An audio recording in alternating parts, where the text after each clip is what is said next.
With the rise of community colleges and a new emphasis on vocational skills, the nature of secondary education is changing. CBN's Washington correspondent Abigail Robertson recently sat down with a lawmaker who is offering a reform bill to meet the needs of potential students. Congresswoman Virginia Foxx is no stranger to how student loans can burden college graduates. A young student with no money, she didn't think she'd make it past high school. But now as a House chairwoman, she's fighting to make things easier for generations to come. I consider it all lots of acts of God that I am where I am. In high school, Foxx worked as a janitor to make money. Ranked number 3 in her class, but without financial means, she had no plans to further her education until a teacher recommended junior college.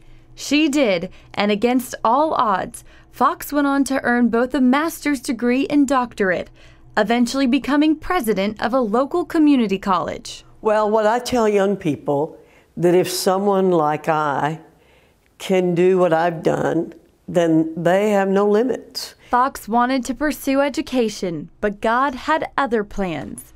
Her personal hardships prepared her to lead efforts in education reform in Washington. We think it's time. The new bill, known as the Prosper Act, focuses on helping people obtain any post-secondary education, from trade certificates to bachelor degrees, and getting them into the workforce. Post-secondary education should be focused on students and what are the needs of the students. And we believe that's what the Prosper Act does. In a break with the past, this bill would make financial aid available for programs as short as 10 weeks and pushes schools to be more upfront about costs and benefits. We want program level information, what it's going to cost, what are their chances of getting a job, what are they likely to make. And she felt it important to protect freedom of speech and religious liberty on all campuses. While both parties agree reform is needed, Democrats are unlikely to support the bill as it stands. Some are unhappy with grants and loans it eliminates, plus the boost they say it provides career colleges. Reforming higher education is clearly a challenge, given Congress hasn't moved the needle since 1965.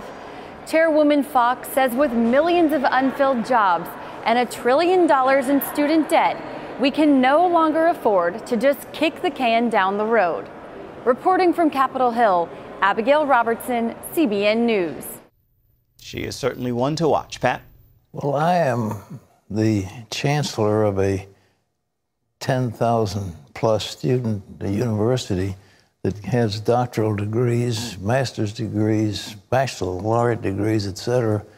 And I'm all in favor of that, but at the same time I recognize, and I think we all should recognize, that there are a whole lot of people in our society that really shouldn't be going to college. They don't need instruction in some of the things that they learn in college. What they need are the skills to pursue a trade. And one thing that I'm concerned about, and we're starting at Regent University, is a certificate as a cyber specialist. And we can train somebody in a few months to be a specialist. And by doing so, there are at least 1 million jobs available right now in cyber security. And if you have a cyber specialist certificate, then that person is qualified to get into the workplace, and the salaries are $50,000, $60,000, $70,000, and when they do it, they're not loaded now with all kinds of student debt. So this initiative, this Prosper Act, is very, very important, and it's time that the Democrats and others wake up to the fact that this is what's happening.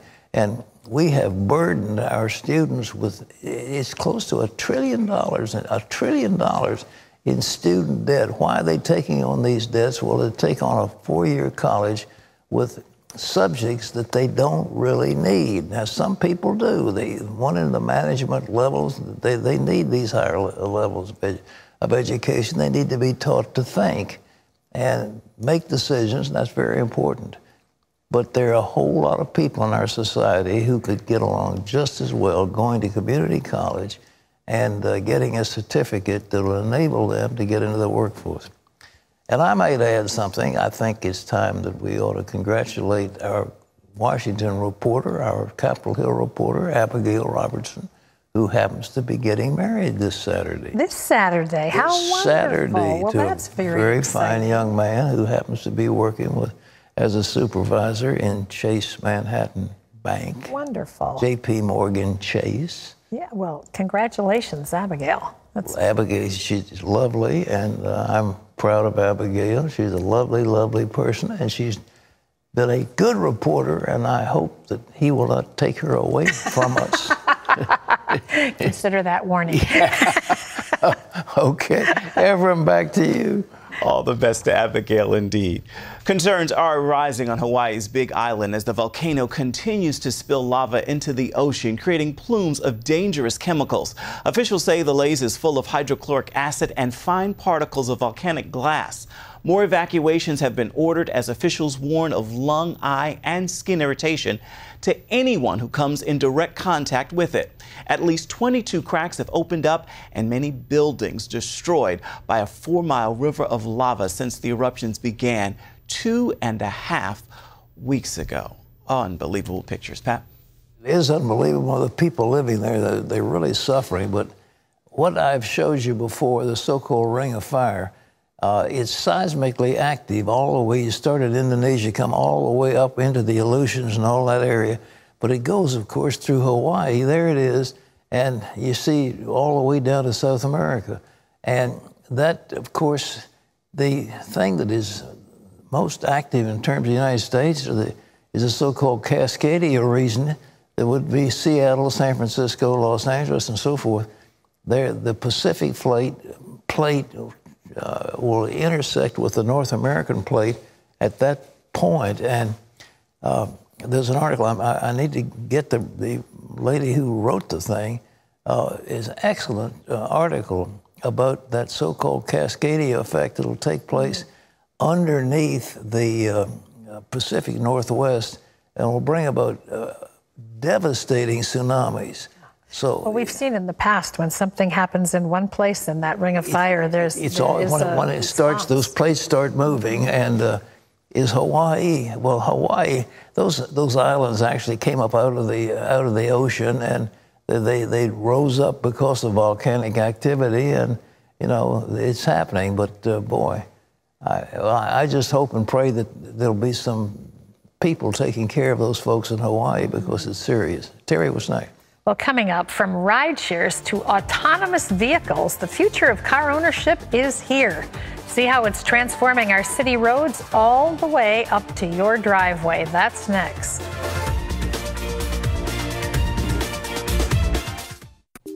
Friend, do you remember when it felt good to withdraw your cash from the bank to expand a business, go on vacation, or buy a new car? Well, today, withdrawing your own cash has become a very risky business, according to The Secret War, a shocking new research report. I just read it. And folks, I was amazed to learn why banks are now required to spy on us for the government and then report any suspicious or unusual behavior. I suggest you get The Secret War free. Just call the number on the screen, no charge, from the folks at Swiss America, and get this. Did you know simply spending cash today may be enough to have you branded as a potential criminal? That's right. The new war on cash is really a war against all freedom-loving Americans. The Secret War is yours free, so call the number on the screen and you can tell them Pat Boone gave you the number. The 5-time Grammy Award-winning gospel star, Larnell Harris, sings for us live and takes a look back at his storied career. Plus, an exclusive sit-down with the Secretary of Agriculture. Former Governor Sonny Perdue tells CBN News why he wants to go back to our roots. Then, an excruciating injury that doctors couldn't fix. My whole life was messed up. See what took away the pain on the next 700 Club.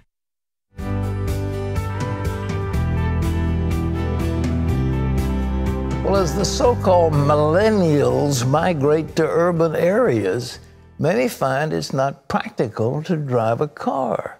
Now, new methods of transportation are springing up all over the country. And as Caitlin Burke reports, technology is upending what it means to own a car.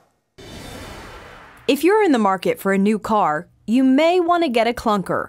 Experts say car ownership is changing, and they predict that before long, it will look nothing like it has for the past century. I think the future car ownership is going to be a mixture of private ownership, but an increasing number of people will opt for car sharing and ride sharing services.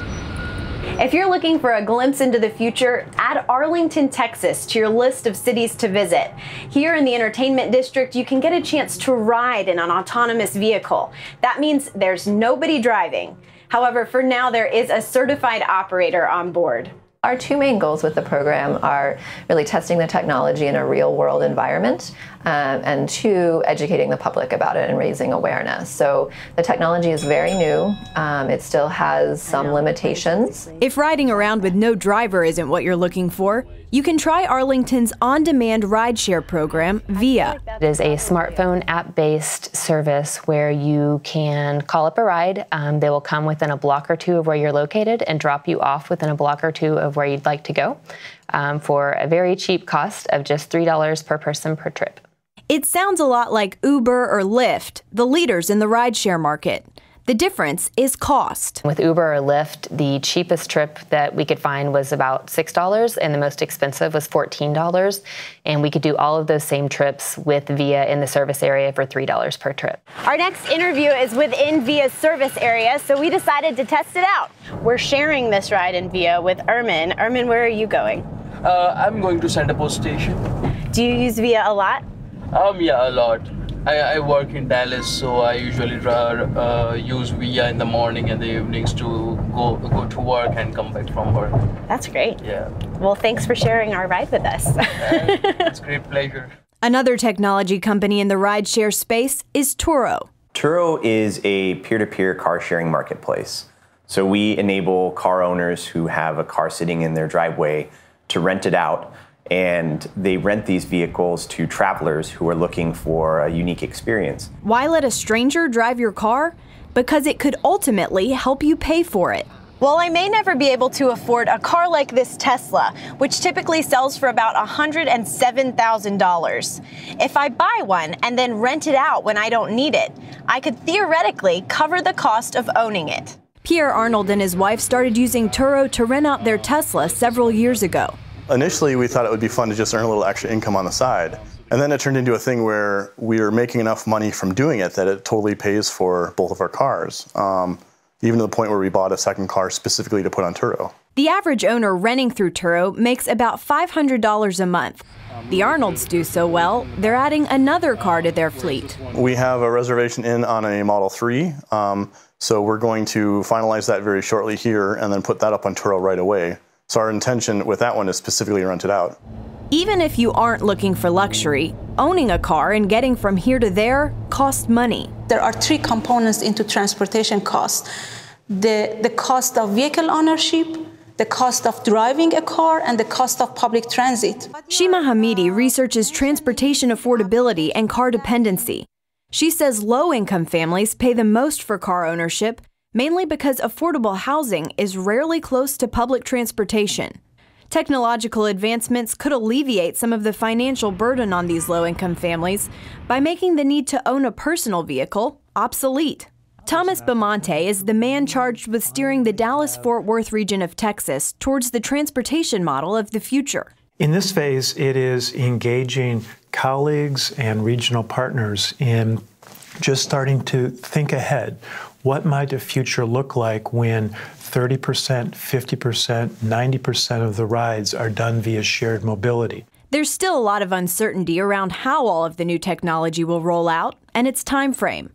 But Bamonte says the cities who have taken time to prepare will be rewarded.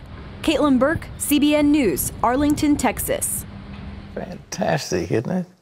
Well, I think the Tesla thing, Tesla has got a market cap that's at least twice what General Motors is, and the people put in $1,000 or something, to get a reservation on buying a Tesla, and now Musk and his troops are having a hard time actually keeping production up on the new Teslas. But those who've driven them say they're just simply fantastic. They're part electric, part gas, and so forth. But that Uber thing, it's amazing. They just, you never know who's going to be driving them. There've been a few incidents with single women who have been assaulted by Uber drivers, but most of the problem doesn't exist. And I was reading today that the danger on these driverless cars, automatic cars, is when they transition between humans and the machine. That's the most dangerous time, because the machine will take over or the human will jerk it away from the machine, and the car is liable to do something screwy in the process. See, I'm more concerned that the car will do something screwy when I'm not. Yeah, that's right. We're sitting there, nobody's driving it, but it's driving itself. But in truth, it may be safer, because people go to sleep. Women are putting on their lipstick. Men are, smoking cigarettes or whatever they're doing. They're reading their, cell phones. Everybody's on a cell phone. So the machines don't do all those things. And they have automatic sensors when they get close to hitting something. So hey, that's the way of the future, folks. So get used to it. Terry? Okay. Maybe. Well, up next, she went to the doctor for crippling headaches, and then she got the bad news. She has a tumor growing behind her eye, and it's inoperable. My first thought was, is this going to kill me? Am I going to die?